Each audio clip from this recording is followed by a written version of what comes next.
اور ہم آہستہ آہستہ افطار کے قریب ہوتے جا رہے ہیں اور میرا اس ٹرانسمیشن کا اس پوری ٹرانسمیشن کا فیوریٹ سیگمنٹ شروع ہو چکا ہے، کیونکہ یہ ایک ایسا سیگمنٹ ہے جس سے میں اتنا کچھ سیکھ کے جاتی ہوں کہ وہ میرے دل اور دماغ میں کافی وقت تک رہتا ہے، اور یہ بات میں دل سے کہہ رہی ہوں۔ جی علی بھائی۔ بے شک بالکل جی، کیونکہ یہ علماء کرام کا ہمارا وہ سیگمنٹ ہے جس میں ہمارے دلوں میں جو چھپے ہوئے سوالات ہیں وہ ہم ان سے کرتے ہیں، اور ہم کو اتنے اچھے جوابات ان کے ملتے ہیں کہ ہم کوشش کرتے ہیں کہ اگلے 11 مہینے تک ان کو اپلائی کرنے کی کوشش کریں۔ بالکل۔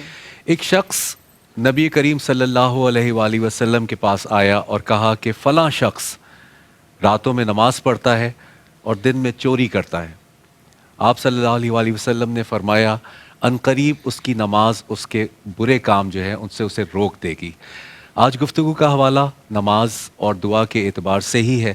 جی میں تعارف کرا دوں، علامہ تقی مہدوی صاحب ہمارے ساتھ موجود ہیں اور مفتی اقبال نقشبندی صاحب ہمارے ساتھ السلام موجود ہیں۔ علیکم۔ جی آپ کا ایک سوال ہے نا؟ جی سوری میں اس وقت انٹرپٹ کرنے لگ گئی تھی، لیکن مفتی صاحب سے میرا ایک سوال ہے، وہ یہ ہے کہ انسان نماز بھی پڑھ رہا ہوتا ہے، دعا بھی کر رہا ہوتا ہے، لیکن اکثر لوگوں کی میں دیکھتی ہوں شکایت ہوتی ہے کہ وقت لگ گیا دعا قبول ہونے میں، پتہ نہیں کیا غلطی کر رہے ہیں، ہماری دعا قبول نہیں ہو پا رہی ہے۔ بہت دفعہ پھر ان کو یہ بھی بتایا جا رہا ہوتا ہے کہ شاید تم نماز صحیح سے نہیں پڑھ رہے ہو۔ تو میں یہ پوچھنا چاہتی ہوں کہ ہمیں نماز اس کون سی کیفیت میں پڑھنا چاہیے یا کس مائنڈ سیٹ سے پڑھنا چاہیے کہ وہ ہماری نماز قبول ہو اور ہماری دعا بھی قبول ہو؟ بسم اللہ الرحمن الرحیم وَيُقِيمُ الصَّلَاةَ۔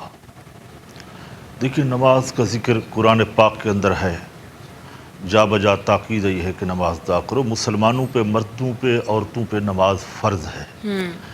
فقہا نے لکھا ہے جو اس کا انکار کرے وہ کافر ہے، جو تاخیر کرے نماز میں وہ گنہگار ہے۔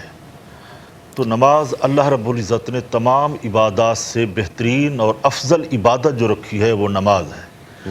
یعنی زکوٰۃ سال میں ایک بار ہے، وہ بھی ہر مرد عورت پہ نہیں، صرف صاحب نصاب پر ہے۔ حج زندگی میں ایک بار فرض ہے، وہ بھی ہر پر نہیں، جو صاحب نصاب ہے، صاحب استطاعت ہے۔ اسی طرح رمضان کے روزے ہیں، سال میں ایک مہینے کے لیے ہیں۔ اور نماز وہ عبادت ہے جو روزانہ 5 وقت ادا کی جاتی ہے مسلمانوں کے اندر۔ اب مسئلہ یہ ہے کہ اللہ فرماتے ہیں کہ نماز کی پابندی کرو، نماز کی ادائیگی کرو۔ اب نماز ادا یہ تب ہی ہوگی جب ہم اس نماز کی صحت کا خیال رکھیں، اس کے مسائل کا خیال رکھیں، جی تب ہی نماز کے اندر خشوع و خضوع ہوتا ہے۔ یعنی نماز ہم ایسی پڑھیں، حضرت مولا علی کرم اللہ وجہ الکریم کا ایک فرمان، ایک روایت مطالعے سے گزری، وہ فرماتے ہیں کہ نماز ایسی پڑھو کہ گویا تم اللہ کو دیکھ رہے ہو، واہ، اللہ کو دیکھ رہے ہو۔ اگر یہ مقام حاصل نہیں ہوتا تو کم از کم اتنی دل پہ توجہ کرو کہ خدا مجھے دیکھ رہا ہے۔ یعنی یا تو یہ مقام مل جائے کہ نماز کی نیت باندھیں تو خدا کو دیکھیں، سامنے خدا کے جلوے ہوں۔ اگر اس مقام تک بھی بندہ نہیں پہنچ سکتا، یہ مقام انبیاء کا، اولیاء کا، صالحین کا ہے، یعنی فنا فی الرسول والوں کا ہے، فنا فی اللہ والوں کا ہے۔ اگر اس مقام کو بھی وہ مصلی نمازی حاصل نہیں کر سکتا تو اتنا ہی تصور کر لے کہ میں نماز پڑھ رہا ہوں، میرا خدا مجھے دیکھ رہا ہے۔ جب یہ تصور کرے گا تو یقیناً یہ نماز رنگ لے آئے گی، اس کی چوری، اس کے دنیا کے جو گناہ جرائم ہیں ان سے اس کو پاک کر دے گی۔ تو نماز ایک بہترین عبادت ہے۔ سب سے پہلے اسلام کے اندر جو اللہ نے فرض کی ہے عبادت وہ نماز ہے۔ تو نماز کا انکار کسی مسلمان کو نہیں ہے، تاخیر ہو سکتی ہے، یعنی وہ گنہگار ہو سکتا ہے، تو انکار نہیں کر سکتا۔ اگر انکار کرے گا تو وہ دائرہ اسلام سے یقیناً وہ خارج ہو جائے گا۔ اب جو اہم سوال ہے کہ ہم نماز بھی پڑھتے ہیں اور دعا بھی کرتے ہیں، ہماری دعائیں رنگ نہیں لاتی، قبول نہیں ہوتی، تو یقیناً اس میں نماز کا تو کوئی قصور نہیں ہے۔ ہمارے رزق حلال کا مسئلہ ہو سکتا ہے، ہماری زبان کا ہو سکتا ہے، ہماری طہارت کا ہو سکتا ہے، مگر نماز کا تو اس میں کوئی وہ نہیں ہے۔ اب یہ دعا کرنی چاہیے ہمارے نماز کے بعد، ہر فرض نماز کے بعد جو دعا ہے وہ واجب ہے، کیونکہ الدعاء مخ العبادہ، عبادت کا مغز جو ہے وہ دعا ہے، اور اللہ رب العزت فرماتے ہیں وَإِذَا سَأَلَكَ عِبَادِي أَنِّي فَإِنِّي قَرِيب أُجِيبُ الدَّعْوَةَ الدَّاعِ إِذَا دَعَانِ۔ اے رسول، یہ عاشقان خدا، اللہ سے عشق کرنے والے، فنا فی اللہ کے مقام پہ پہنچنے والے، یہ سوال کرتے ہیں کہ کیا ہماری دعا ہمارا کریم رب سنتا بھی ہے یا نہیں سنتا؟ آپ انہیں کہہ دو کہ میں تمہارے بہت قریب ہوں، تم جو التجائیں دعائیں کرتے ہو میں ضرور ان کو سنتا ہوں۔ سبحان اللہ، سبحان اللہ، ضرور سنتا ہے پاک پروردگار۔ یقیناً یہ رمضان المبارک ہے، دوسرا عشرہ ختم ہونے والا ہے، لوگ اعتکاف میں بھی بیٹھ رہے ہیں، پھر اس کے بعد وہ طاق راتوں کا سلسلہ ہے، وہ بھی ہمارے سامنے ہے۔ آج یقیناً 19واں رمضان المبارک ہے۔ میں علامہ تقی بیدوی صاحب آپ سے سوال کرنا چاہتا ہوں کہ ایک عابد اور ایک معبود، اس کا رشتہ کیا ہے؟ اعوذ باللہ من الشیطان الرجیم، بسم اللہ الرحمن الرحیم۔ دیکھیں، نبی اکرم حضرت محمد مصطفیٰ صلی اللہ علیہ وسلم جو افضل البشر ہیں، سید الانبیاء ہیں، وجہ تخلیق کائنات ہیں، تمام مقامات ہونے کے باوجود بھی جب پروردگار انہیں معراج پر لے کر جاتا ہے تو یہ نہیں فرماتا کہ میں نبیوں کے سردار کو معراج کی سیر کروا رہا ہوں، بلکہ فرماتا ہے کہ سبحان الذی اسریٰ بعبدہ لیلا من المسجد الحرام الی المسجد الاقصی الذی بارکنا حولہ، کہ پاک ہے وہ خدا کہ جس نے اپنے بندے اور عبد کو سیر کروائی۔ یعنی مقام ختمی مرتبت بہت بلند ہے، سید الانبیاء ہیں، سارے ان کے لیے فضائل ہیں، لیکن اس کے باوجود جو صفت سب سے زیادہ اہمیت رکھتی ہے وہ یہ کہ وہ بندے ہیں۔ جو جتنا جھکتا ہے پروردگار کے حضور اتنا ہی پروردگار اسے بلند و بالا کر دیتا ہے، اور یہ بار بار ہمیں صفت نظر آتی ہے۔ جب ہم تشہد پڑھ رہے ہوتے ہیں نماز کے اندر تو ہم کیا کہتے ہیں کہ اشہد ان محمدن عبدہ و رسولہ، کہ میں گواہی دیتا ہوں کہ محمد مصطفیٰ پہلے اللہ کے بندے ہیں پھر وہ اس کے رسول ہیں۔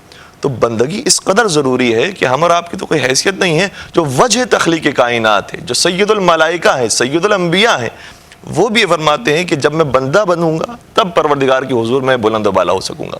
اسی وجہ سے حضرت امام حسن مشتبہ علیہ السلام کا بھی جملہ یہ ملتا ہے، بڑا عجیب جملہ ہے، کہ جب مسجد کے دروازے پر پہنچتے تھے تو فرماتے تھے کہ الہی ضیفک ببابک، اے میرے پروردگار تیرا مہمان تیرے دروازے پر آیا ہے۔ یا محسن قد اتاک المسیء انت المحسن وانا المسیء، کہ اے احسان کرنے والے، مسیء تیری بارگاہ میں آ گیا۔ مسیء کس کو کہا جاتا ہے؟ میں اس کا ترجمہ کس انداز سے پیش کروں کہ مسیء نکلا ہے لفظ سو سے، سو کہا جاتا ہے برائی کو، تو گویا یہ کہنا چاہ رہے ہیں کہ ایک خطا کار، ایک حقیر اور فقیر شخص تیری بارگاہ میں آ گیا ہے۔ جبکہ یہ حقیر کون ہے؟ یہ اگر ہماری نگاہ میں دیکھا جائے تو جوانان جنت کے سردار ہیں، یہ صرف جنتی نہیں ہے، جنتیوں کے سردار ہیں، لیکن اس کے باوجود جب پروردگار کے حضور حاضر ہوتے ہیں تو بہت عاجزی اور انکساری کے ساتھ۔ اسی طریقے سے مولا مشکل کشا امیر کائنات، جن کو من کنت مولا فہذا علی المولا کی سند ملی ہوئی ہے، سب کے مولا ہیں، لیکن اس کے باوجود مناجات امیر المومنین کا جملہ یہ ہے کہ مولا یا مولا انت المولا وانا العبد وَهَلْ يَرْحَمُ الْعَبْدَ إِلَّا الْمَوْلَى، اے میرے مولا، اے میرے سید و سردار، تو مولا ہے، میں تیرا بندہ ہوں، اور کون اپنے بندے پر اور اپنے غلام پر رحم کھاتا ہے سوائے اس کے آقا اور مولا کے۔ اور اسی انداز سے وہ پوری مناجات ہے، بڑی خوبصورت ہے، مولا یا مولا انت العزیز وانا الذلیل، اے میرے مولا تو عزیز اور عزت دار ہے، میں ذلیل اور حقیر ہوں، اور کون ذلیل کے اوپر رحم کھا سکتا ہے سوائے عزت دار کے۔ تو ساری چیزیں پروردگار کی طرف ہے۔ ہم پیغمبر اکرم سے شروع کریں اور تمام ائمہ کی بات کریں، تمام انبیاء کی بات کریں، تو سبھی کا یہ جملہ ہے کہ پروردگار کے حضور جب حاضر ہوتے ہیں تو عز اور انکساری کے ساتھ حاضر ہوتے ہیں۔ ایک بڑا خوبصورت جملہ ہے دعائے کمیل کا بھی، جو چونکہ ابھی 19 رمضان مبارک کی تاریخ بھی ہے، مناسبت بھی ہے مولا امیر کائنات کی، تو دعائے کمیل ہے جو حقیقت میں مولا علی کی دعا ہے، لیکن سکھائی تھی اپنے ایک صحابی جناب کمیل ابن زیاد نخعی کو۔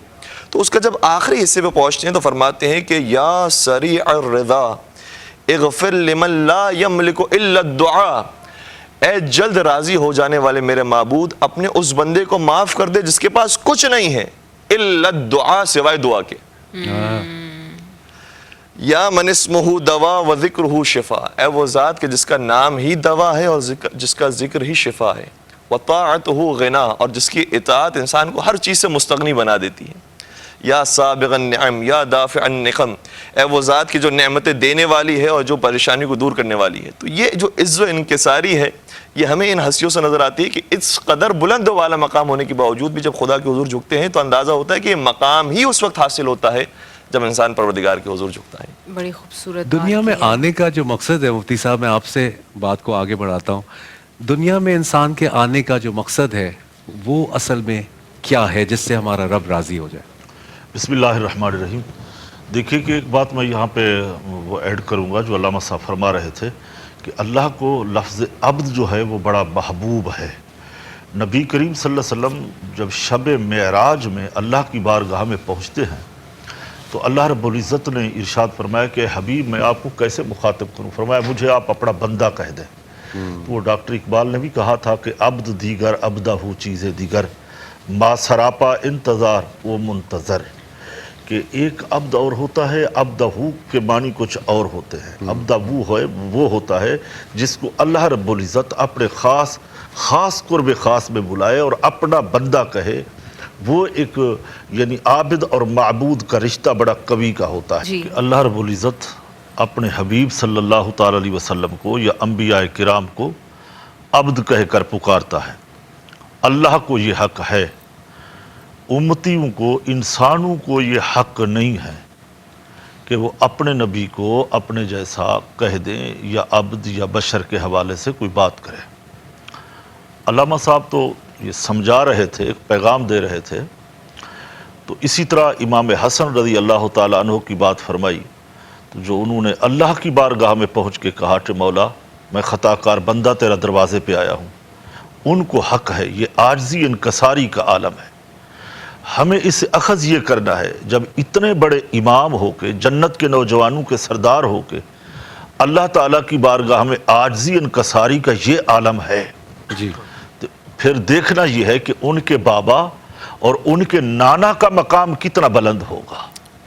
ہمیں ان چیزوں سے سیکھنا ہوتا ہے، نہ کہ ہمیں انہیں یہ بات کہنا شروع کر دیں کہ جناب انہوں نے تو خود اپنے آپ کو خطا کار کہا تھا، انہوں نے تو عاجزی کے طور پہ کہا تھا۔ اب جہاں تک سوال ہے، دیکھیے کہ ہم روزانہ ہماری یہ بیٹی ہاتھ دھونے کا وہاں سے پیغام ہمیں دیتی ہے۔ اسلام ہمارا کتنا خوبصورت دین ہے کہ دن کے اندر 5 مرتبہ وضو کا حکم دیتا ہے واقعی کہ سبحان اللہ۔ نماز پڑھو اور وضو کر لو، ہاتھ منہ دھو لو۔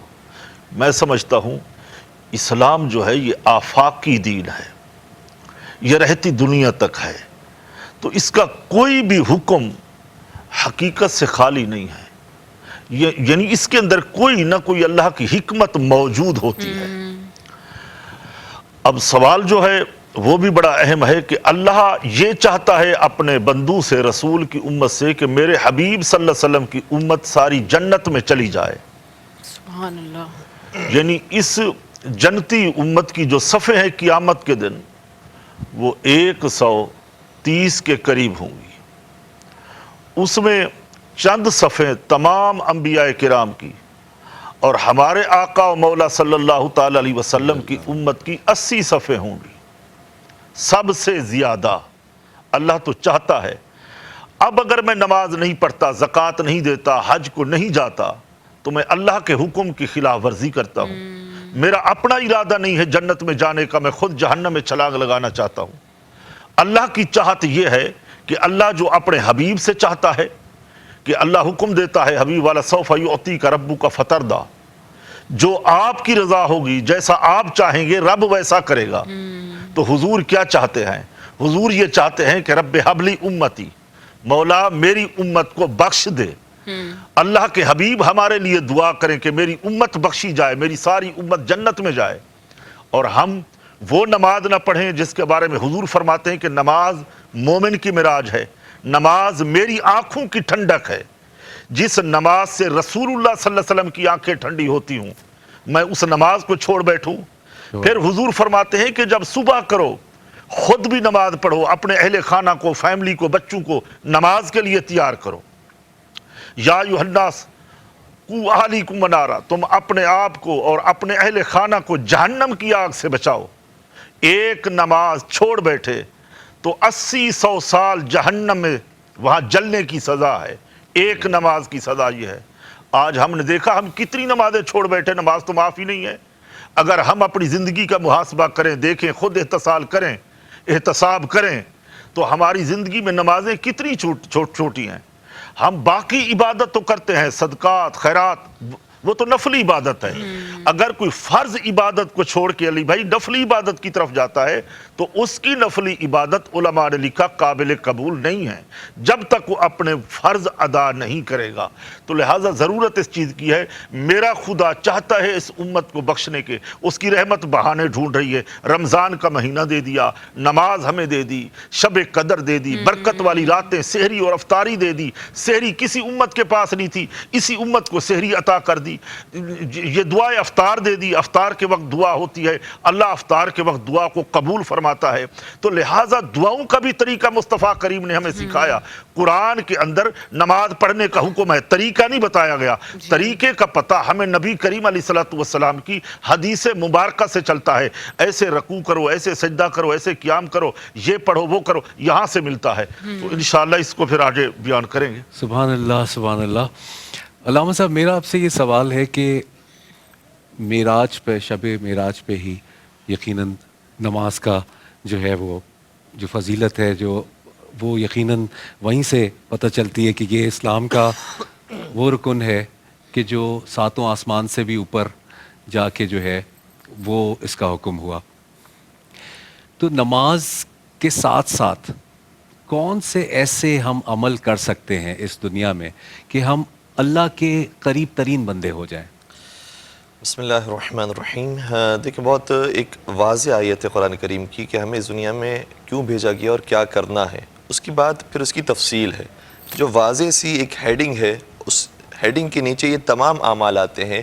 وہ یہ ہے کہ وَمَا خَلَقْتُ الْجِنَّ وَالْإِنسَ إِلَّا لِيَعْبُدُونَ, کہ پروردگار شاہ فرما رہا ہے کہ میں نے جنات کو اور انسان کو پیدا نہیں کیا ہے مگر اس لیے کہ وہ عبادت کریں. اچھا, اب عبادت کا مفہوم ہمارے ذہن میں فوراً سے آتا ہے کہ صرف نماز کا نام عبادت ہے, روزے کا نام عبادت ہے, حج کا نام, زکوٰۃ کا نام, اس کا نام عبادت ہے. اس کا نام صرف عبادت نہیں ہے. عبادت کہا جاتا ہے کہ خدا نے جو ذمہ داری دی ہے اس کو ادا کرنا.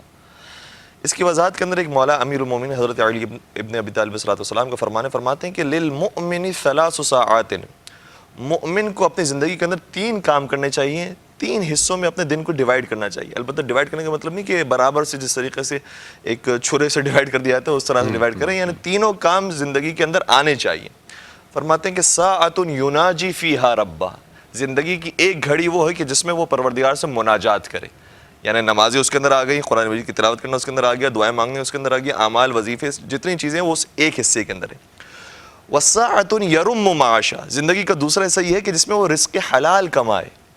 یہ بھی عبادت ہے, بلکہ روایت کا جملہ یہ ہے کہ عبادت کے 70 حصے ہیں, سب سے افضل حصہ رزق حلال کمانا ہے. تو اس کو انسان فراموش نہ کر دے, یہ بھی زندگی کا حصہ, یہ بھی عبادت ہے. اور تیسرا حصہ فرماتے ہیں جو عجیب ہے, وَسَاعَةٌ يَخْلُو فِيهَا بَيْنَهُ وَبَيْنَ لَذَّتِهَا, کہ تیسرا حصہ وہ ہے کہ جس میں وہ اپنے آپ کو اور حلال لذات کو وقت دے. اور حلال لذات کو کیوں وقت دے, اس کی وجہ دوسری روایت کے اندر بیان کی ہے تاکہ وہ طاقت اور قوت حاصل کرے کہ پھر بندگی پروردگار بہتر انداز میں انجام دے سکے. تو اگر کوئی بیٹھا ہے ٹیلی ویژن کے سامنے یا موبائل دیکھ رہا ہے یا حلال کوئی بھی چیز انجام دے رہا ہے, اور حلال کے اندر بھی بہت ساری وسعت ہے. یہ بیان کیا گیا کہ انسان کو ٹھنڈک ملتی ہے اور توانائی حاصل ہوتی ہے بہتے ہوئے پانی کو دیکھ کر, آبشار کو دیکھ کر. یہ بھی بیان ہوا ہے کہ سبزی کو دیکھ کر اور ہرا بھرا جو دیکھتا ہے انسان, سینری دیکھتا ہے, اس سے طاقت اور قوت حاصل ہوتی ہے. یہ بھی روایت کے اندر بیان ہوا ہے کہ حسین چہرے کو دیکھ کر اس سے بھی توانائی حاصل ہوتی ہے. تو یہ اگر حلال کے حدود کے اندر ہے تو حلال کو دیکھنے کے بعد انسان توانائی حاصل کرے تاکہ مزید پروردگار کی بندگی اچھے انداز سے کر سکے. صرف عبادت عبادت سے ہی نہیں نماز ہے, روزے کے اندر محدود نہیں ہے. اگر ایسا ہوتا تو تمام ہی انبیاء صرف نمازیں پڑھ رہے ہوتے. لیکن ہم نے دیکھا ہے کہ انہوں نے فیملی لائف بھی ان کی ہے, ان کی سوشل لائف بھی ہے, ان کی سیاسی اور پولیٹیکل لائف بھی ہے, اور ان کی اقتصادی زندگی بھی ہے. کتنا انہوں نے محنت مزدوری کی ہے. ایک بڑی خوبصورت روایت ہے, حضرت امام موسیٰ کاظم علیہ السلام کی خدمت میں ایک شخص آیا اور کہنے لگا کہ آپ نے اپنے پاجامے کو, پائنچے کو اتنا اوپر اٹھایا ہوا ہے اور آپ زراعت کر رہے ہیں, آپ کے پسینے مبارک جاری ہیں, عرق مبارک جاری ہے, یہ کام تو آپ کو زیب نہیں دیتا, آپ تو اولاد رسول ہیں, سید ہیں, سردار ہیں, آپ اس طرح سے کر رہے ہیں. تو امام موسیٰ کاظم علیہ السلام نے فرمایا کہ میں جو کام کر رہا ہوں یہ اس نے کیا ہے جو مجھ سے بھی بہتر ہے, اور ان سے ایک اور بھی شخص بہتر ہے, اس نے بھی کیا ہے. کہ وہ کون ہے کہ جو آپ سے بھی بہتر ہے؟ فرمایا کہ مجھ سے بہتر حضرت علی مرتضیٰ امیر المومنین ہے, اور ان سے بہتر رسول خدا محمد مصطفیٰ ہے, انہوں نے بھی یہی کام انجام دیا ہے. تو انبیاء کی زندگی صرف محدود نہیں ہوتی تھی مسجد اور نماز کے اندر، ان کی پوری زندگی بھری ہوتی تھی ذمہ داریوں سے، اور ان ساری ذمہ داریوں کی ادائیگی کا نام عبادت ہے۔ ڈالڈا۔ اور جی علی بھائی میں چاہوں گی جی، کہ آپ بالکل۔ کنٹینیو کریں۔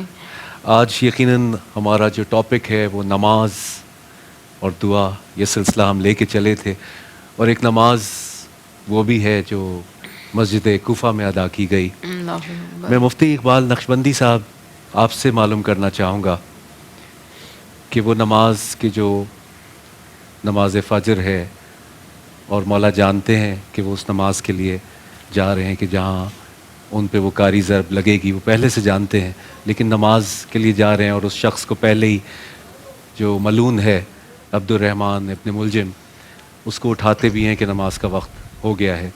تو میں یہ جاننا چاہتا ہوں کہ وہ نماز اور اس کی معراج کیا ہے؟ بسم اللہ الرحمن الرحیم۔ دیکھیے، مولا علی کرم اللہ وجہ الکریم جانتے تھے کہ ہادی پیکر صلی اللہ تعالیٰ علیہ وسلم نے یہ شہادت کی خبر دی تھی، جیسے حسنین کریمین کے بارے میں ملتا ہے۔ بہت بڑا بلند مرتبہ ہے حضرت شیر خدا کرم اللہ وجہ الکریم کا۔ ہمارے ہاں 4 سلسلے ہیں طریقت کے: قادری، نقشبندی، چشتی، سہروردی۔ یہ 4 جو سلسلے ہیں طریقت کے، یہ سب جاٹے حضرت مولا علی کرم اللہ وجہ الکریم سے ملتے ہیں، ان سے فیض لیتے ہیں۔ یعنی طریقت کا فیض، شریعت ظاہری چیز کا نام ہے، طریقت نام ہے باطن کا۔ جو باطنی فیض چلا ہے حضرت علی کرم اللہ وجہ الکریم سے، یہ سینہ بسینہ برستہ بغداد، برستہ اجمیر، خواجہ غریب نواز، اس کا مرکز و محور جو ہے وہ حضرت علی کرم اللہ وجہ الکریم کی ذات ہے۔ صحابہ کرام جب بھی دعا کرتے، کیونکہ آج ہمارا موضوع بھی دعا بھی ہے، تو وہ جب دعا کرتے تو یہ دعا کیا کرتے تھے: مولا ہمیں شہادت نصیب فرما۔ حضرت عمر کے بارے میں مشہور ہے کہ وہ دعا کرتے: مولا مجھے شہادت کی موت دے، اور دے بھی رسول اللہ کے شہر میں، یعنی مدینہ منورہ میں۔ حضرت حفصہ عرض کرتی تھی، میں سوچتی ہوں کہ ابا دعا بھی مانگتے ہیں والد، اور مدینہ منورہ میں شہادت کی دعا۔ شہادت تو ہوتی ہے میدان کارزار میں، جنگوں میں، غزوات میں، مدینے میں بلا کیسے شہادت ہوگی؟ تو فرمایا جب ان کو شہادت نصیب ہوئی تو میں سمجھ گئی کہ دعا قبول ہوئی۔ تو حضرت مولا علی کرم اللہ وجہ الکریم کا بہت، ادھر پنجتر پاک شامل ہیں، ادھر عشرہ مبشرہ میں شامل ہیں، ادھر فاتح خیبر ہیں، ادھر نبی کریم علیہ السلام کے بھائی بنے ہوئے ہیں۔ حضور نے کہہ دیا کہ میرا بھائی علی ہے، شیر خدا ہے، مگر ادب کا تقاضا حضرت علی کا دیکھو کہ پوری زندگی گزر گئی، حضرت علی نے رسول اللہ کو اپنا بھائی نہیں کہا، بلکہ جب بھی کہا علی بھائی، آقا و مولا کہا، اپنا مرشد اعظم کہا۔ ادب کا طریقہ یہی ہے کہ بڑا جو چاہے چھوٹے کو کہہ دے، اور چھوٹے کا طریقہ ادب کا یہی ہوگا کہ وہ جب بھی کہے تو بڑے ادب کے الفاظ سے کہے۔ اب مسجد کوفہ ہے، میں نے وہ مسجد کی زیارت کی، اس فقیر آپ کے خادم نے وہاں نمازیں پڑھیں اور اس جگہ کو دیکھا، توسل کیا، اس سے دعائیں مانگی۔ ایسی برکت والی جگہ پہ علی بھائی دعائیں قبول ہوتی ہیں۔ حضرت زکریا علیہ السلام وہاں دعا مانگا کرتے تھے جہاں حضرت بی بی مریم بیٹھ کے عبادت کرتی تھی۔ وَزَكَرِيَّ الْمِحْرَابَ وَجَدَ عِنْدَهَا رِزْقًا قَالَ يَا مریم، وہاں اس حجرے میں جاتے یہاں رزق آیا کرتے تھے۔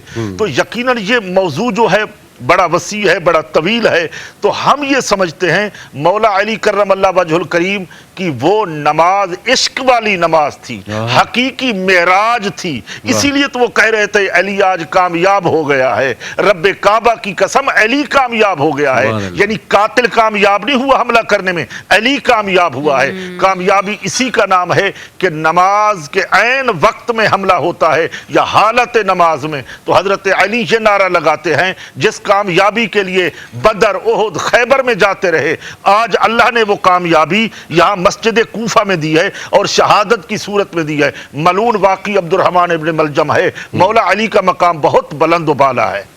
ہمارا روزہ خوشائی کا سیگمنٹ ہمیشہ کی طرح پھر سے شروع ہو چکا ہے، کیونکہ افطار کا وقت قریب آ رہا ہے۔ تو یہ بہت سارے بچے آج ہمارے ساتھ موجود ہیں، جن میں سے چند بچوں نے آج پہلا روزہ بھی رکھا ہے، اور باقی کے جتنے بچے ہیں وہ ان کی حوصلہ افزائی کرنے کے لیے آئے ہیں۔ تو جلدی سے میں بچوں کے نام پوچھتی ہوں جو آج ہمارے سیگمنٹ کے لیے آئے ہیں۔ آپ کا کیا نام ہے؟ ارمیش اسد علی، ایمان ذیشان، سیدہ زنیرہ شاہ، زنیرہ، احسن طلحہ شاہ، احسن، زرگام شاہ، عریش، عریش، ولینا فاطمہ، وریشہ فاطمہ، فائزہ زہرا ونیزہ رچ منسا فاطمہ. بہت شکریہ. تو ان سارے بچوں کو ہم بہت مبارکباد دیتے ہیں جنہوں نے آج پہلا روزہ رکھا ہے, اور اس کے ساتھ بچوں کی حوصلہ افزائی کرنا بہت زیادہ ضروری ہے. ان کے والدین کا ہم بہت شکریہ ادا کرتے ہیں, جیسے کہ میں ہمیشہ کہتی ہوں کہ انہوں نے بچوں کا آج اتنا اہم دن موقع دیا کہ وہ آج نیٹ ورک کے ساتھ منا سکیں. جی علی بھائی. جی بالکل آپ نے صحیح کہا. ان تمام والدین کا بہت بہت شکریہ کہ آپ نے آج انٹرٹینمنٹ, آج نیوز پر باران رحمت میں جو روزہ کشائی ہے اس کے لیے آپ نے اپنے بچوں کو یہاں پر بھیجا. اور ابھی بریک پہ جانے سے پہلے بھی ہم اپنی جو گفتگو ہے اس کو جہاں پر ہم نے چھوڑا تھا, میں چاہوں گا کہ علامہ تقی مہدوی صاحب سے شب ضربت کے حوالے سے اگر آپ ہمارے ناظرین کو بتا سکیں. بسم اللہ الرحمن الرحیم. سب سے پہلے میں تمام عالم اسلام کی خدمت میں تعزیت پیش کرتا ہوں حضرت امیر کائنات کے روز ضربت کی. کل 18 رمضان کی جو تاریخ گزری تھی, روایات یہ کہتی ہے کہ حضرت مولا علی علیہ السلام نے افطار اپنی بیٹی حضرت ام کلثوم کے گھر پہ کیا تھا. اور بیٹیوں کی تمنا یہ ہوتی ہے کہ باپ جب گھر میں آ جائے تو جو کچھ گھر کے اندر موجود ہے وہ سب پیش کرتے ہیں تاکہ انہیں محسوس ہو کہ ہم خوش ہیں, اپنی خوشی کا اظہار کریں. لیکن مولا علی علیہ السلام کے سامنے ان کی بیٹی نے دودھ کا جام رکھا, نمک رکھا اور 2 جو کی روٹی رکھی. تو مولا علی نے اپنے بیٹی کو مخاطب ہو کہا کہ بیٹی تجھے نہیں معلوم تیرے بابا نے ایک وقت میں 1 سے زیادہ غذا نہیں کھائی ہے, اس لیے نمک اور دودھ میں سے کسی ایک چیز کو اٹھا لے. یعنی نمک بھی ایک غذا گویا اس زمانے میں تصور ہو رہی ہے اور مولا کی نگاہ میں غذا ہے. پھر بیٹی کا دل تھا, لہٰذا نمک کو اٹھانے کی کوشش کی کہ دودھ کا جام پڑا رہے, بابا دودھ تو پی لیں. لیکن میرے مولا نے فرمایا کہ بیٹی دودھ کا جام اٹھا لے. اور نہیں معلوم کہ کیوں فرمایا تھا کہ دودھ کا جام اٹھا لے. اس کا راز اس وقت کھلا کہ جب ابن ملجم ملعون کی تلوار لگی اور میرا مولا کا سر زخمی تھا, لیکن جب گرفتار کر کے ابن ملجم کو مولا کے سامنے لا کر رکھا گیا تو میرے مولا نے دیکھ کر فرمایا کہ دیکھتے نہیں اس کے ہونٹ کتنے خشک ہو رہے ہیں, کتنا یہ پیاسا ہو رہا ہے, اس کے لیے دودھ پیش کرو. وہاں پر بھی پانی نہیں, وہاں پر بھی دودھ پیش کیا. اور میں سوچتا یہ ہوں کہ وہ کہ جو اپنے قاتلوں کی بھی پیاس کا اتنا خیال رکھتا ہو, خود ان کے بیٹے کربلا میں کیسے پیاسے شہید کر دیے گئے. تو یہ 18 رمضان مبارک کا دن تھا. اس کے بعد پھر افطار کے بعد میرے مولا نماز پڑھنے میں مشغول ہو گئے, اور نماز سے فارغ ہونے کے بعد جب مسجد کی طرف جا رہے تھے تو مرغابیوں نے راستہ روکا. تو امام حسن سے مخاطب اور فرمایا, بیٹا حسن یہ مرغابیاں اگر ان کی حفاظت کر سکو, آب و دانے کا خیال رکھ سکو تو رکھنا, ورنہ انہیں آزاد کر دینا, انہیں پریشان, جانوروں تک کا بھی خیال رکھا. اور اس کے بعد جب مسجد کوفہ کی طرف روانہ ہوئے تو جتنے بھی نمازی سوئے ہوئے تھے ان کو جگایا, اور اسی میں ابن ملجم بھی شامل تھا, اس کو بھی کہا کہ نماز کے لیے کھڑے ہو جاؤ. اتنی اہمیت. اور پھر میرا مولا جب نماز پڑھنے کے لیے تشریف لے گئے تو ظاہر سی بات ہے کہ علی کو تو کوئی جنگ میں شکست دے ہی نہیں سکتا تھا. جنگ بدر ہو, جنگ احد ہو, جنگ خیبر ہو, خندق ہو, صفین ہو, نہروان ہو, جمل ہو, کسی جنگ میں علی مرتضیٰ کے مقابلے پر کوئی کھڑا ہو ہی نہیں سکتا تھا. بڑے سے بڑا پہلوان آیا, عمر بن عبدود آیا, مرحب آیا, انتر آیا, کوئی کھڑا نہیں ہو سکا. سب جان چکے تھے. لیکن کہ جنگ صفین میں ایک تیر جب میرے مولا کے پائے مبارک میں لگا تھا تو فرمایا تھا, بیٹا حسن جب میں نماز پڑھ رہا ہوں تو اس وقت یہ تیر نکال لینا, کیونکہ نماز کے اندر میری پوری توجہ پروردگار کی طرف ہوتی ہے. تو اس وقت لوگوں کی زبانوں پر گویا یہ بات آ گئی کہ علی نماز میں دنیا سے غافل ہو جاتے ہیں. اس وقت کوئی اگر ان کے مقابلے پر آ جائے اور کوئی ان کے اوپر وار کرنے کی کوشش کرے تو پھر وہ اپنے ہوش میں نہیں ہوتے, پروردگار کی طرف پورا دھیان ہوتا ہے. تو گویا ابن ملجم نے اس راستے کا سہارا لیتے ہوئے جب میرے مولا نماز کے اندر مشغول تھے, اور تمام اعمال میں سب سے افضل عمل ہے نماز, اور نماز کا سب سے افضل عمل ہے سجدہ. اس سجدے کے اندر جب میرے مولا تشریف لے گئے اور سجدے سے سر اٹھایا ہے تو ابن ملجم ملعون نے وہ کاری ضرب لگائی کہ پھر میرے مولا کا سر مبارک پھر سجدے میں گیا, اور وہاں پر بھی یہ جملے ادا کیے کہ بسم اللہ وباللہ وفی سبیل اللہ وعلی ملت رسول اللہ. پھر قرآن مجید کی آیت پڑھی کہ منہا خلقناکم وفیہا نعیدکم ومنہا نخرجکم تارۃ اخری. یعنی اے علی, گویا کہنا چاہ رہے ہیں کہ اے علی تو اسی مٹی سے پیدا ہوا تھا, اسی مٹی میں جائے گا, اسی مٹی سے دوبارہ اٹھایا جائے گا. کیا پیغام مولا اس وقت بھی ارشاد فرما رہے. اور پھر جب نماز مکمل ہو گئی تو فرمایا فزت ورب الکعبہ, رب کعبہ کی قسم علی کامیاب ہو گیا. پوری زندگی جس نے بندگی پروردگار میں گزاری ہو, زیب دیتا ہے کہ وہ یہ کہے کہ فزت ورب الکعبہ, رب کعبہ کی قسم میں کامیاب ہو گیا. اور پھر جب میرے مولا کو گھر پر لے کر آئے اور طبیب نے بتایا کہ سر پر پٹی باندھ دی جائے, اصحاب ملنا چاہتے تھے, تو ایک صحابی جو بہت اصرار کر رہے تھے اور انہوں نے آ کر پھر میرے مولا کی زیارت کی, تو کہتے ہیں کہ میرے مولا کے سر پر پٹی تھی جو زرد رنگ کی تھی, جس سے خون رک چکا تھا, لیکن علی کا چہرہ اتنا زرد ہو چکا تھا کہ میں پہچان نہیں پایا کہ پٹی کا رنگ زیادہ زرد ہے یہ علی کا چہرہ مبارک زیادہ زرد ہے. جس نے پوری زندگی بندگی پروردگار کے ساتھ گزاری ہو اسے اس انداز میں شہید کر کے اس دنیا سے رخصت کیا گیا. اور ابھی کچھ ہی دن کے بعد عید آنے والی ہے. خدا جانتا ہے کہ علی کے یتیم بچے امام حسن امام حسین زینب ام کلثوم کی عید کیسے آئی ہوگی. ہم تو خوشیاں منا کر گزارتے ہیں لیکن ان کی عید جو اس موقع پر آئی ہے وہ بڑے غم و اندوہ کے ساتھ آئی. بے شک اور یقیناً کل 20واں رمضان ہے جو شب مصیبت ہے اور پھر 21 رمضان کو شب شہادت ہے. اس کے حوالے سے بھی ہم ضرور گفتگو آپ سے جاری رکھیں گے. آج مفتی اقبال نقشبندی صاحب آپ کا بھی بہت شکریہ, علامہ تقی مہدوی صاحب آپ کا بھی بہت شکریہ, احسن آپ کا بھی بہت شکریہ. ماشاءاللہ بہت آپ کو خوبصورت عطا ہے. آج ہم دعا کے لیے درخواست کریں گے مفتی اقبال نقشبندی صاحب سے. الحمدللہ رب العالمین والصلاة والسلام علی سید الانبیاء والمرسلین. اللہم ربنا اتمم لنا نورنا واغفر لنا انکا علی کل شیء قدیر. اے ساری کائنات کے مالک خالق رازق اللہ, ہمارے روزے, ہماری تراویح, ہماری جملہ عبادت ریاضت بارگاہ میں قبول فرما. الہی آمین.